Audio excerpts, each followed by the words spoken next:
Welcome to জিজি এরা guys, welcome to জিজি এরা। এই এরাতে সব কিছু হতে পারে।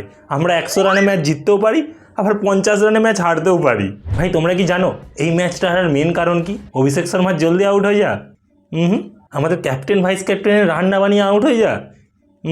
ভাই আমাদের কালকের ম্যাচটা হারার মেন কারণ হলো অক্ষর প্যাটেলের নাম্বার 3-তে ব্যাটিং করতে আসা। ভাই যারা ভাবছো আমি অক্ষর প্যাটেলের ব্যাটিং অ্যাবিলিটির উপর কোশ্চেন করছি, একদম না।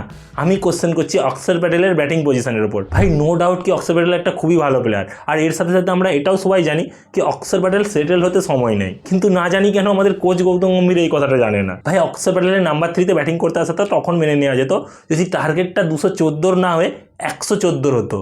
ভাই আমরা 214 রানের টার্গেট চেস করছি, আর আমাদের নাম্বার 3 ব্যাটারকে অক্ষর প্যাটেল, একটা পার্ট টাইম অলরাউন্ডার। ভাই আমাদের হেড কোচ বিরাট কোহলির মতন প্লেয়ারকে রিপ্লেস করতে যাচ্ছে একটা পার্ট টাইম অলরাউন্ডার দিয়ে, যেখানে তিলক বর্মা বসে আছে, হার্দিক পান্ডিয়া বসে আছে, ইভেন আমাদের ক্যাপ্টেন সূর্যকুমার যাদব বসে আছে, তারপরেও নাম্বার 3 অক্ষর প্যাটেল। ওয়াই গতি ভাই, ওয়াই? ভাই ভুলে যাও এবারের মতন টি-20 ওয়ার্ল্ড কাপ। এর মানে কিন্তু আমি এটা বলছি না কি আমাদের টিমের ক্যাপাবিলিটি নেই টি-20 ওয়ার্ল্ড কাপ জেতার মতন। টিমের ক্যাপাবিলিটি আছে, কিন্তু আমাদের কোচ গৌতম গম্ভীর যেভাবে ব্যাটিং লাইন আপে বকচুদি চালাচ্ছে সেটা দেখে ভাই আমার এইটাই মনে হচ্ছে। अर्श पाजी वो तो आज ओवर कम पड़ गई, नहीं तो आज आपकी भी सेंचुरी पक्की थी। ভাই একটা গোটা টি-20 ম্যাচেতে সময় লাগে 3 ঘন্টা, আর অর্শদীপ পাজি কালে একটা ওভার করতে 3 ঘন্টা 10 মিনিট সময় নিয়েছে। ভাই এই সময় তো জাড্ডু ভাই 4-4টে ওভার করে চলে যেত।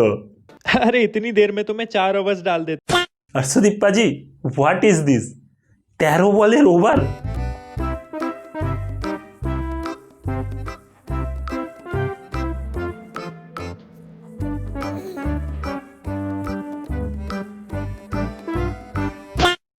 ভাই হর্ষদীপ সিং কাল 6টা লিগাল বল করতে 7টা ওয়াইড বল করছে, 7টা।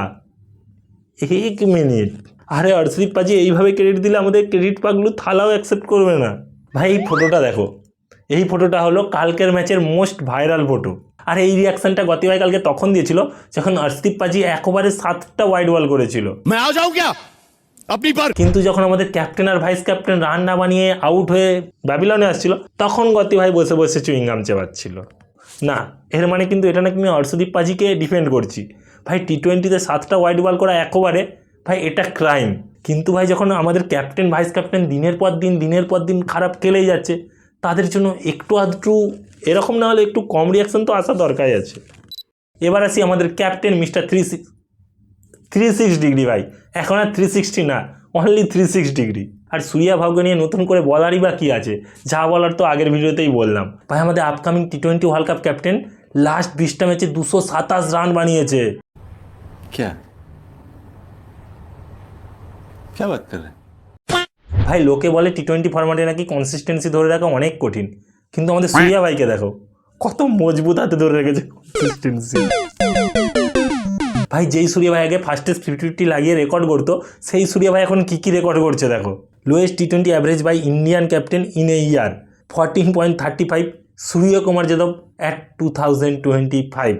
সূর্যকুমার যাদব ইন টি-20 অ্যাজ এ ক্যাপ্টেন 33টা ইনিং 731 রান 24.36 অ্যাভারেজ, সাথে 153 strike rate. And Suryakumar Yadav as a player 58টা ইনিংসে 2040 রান বানিয়েছে, অ্যাভারেজ অফ 43, সাথে 168 স্ট্রাইক রেট।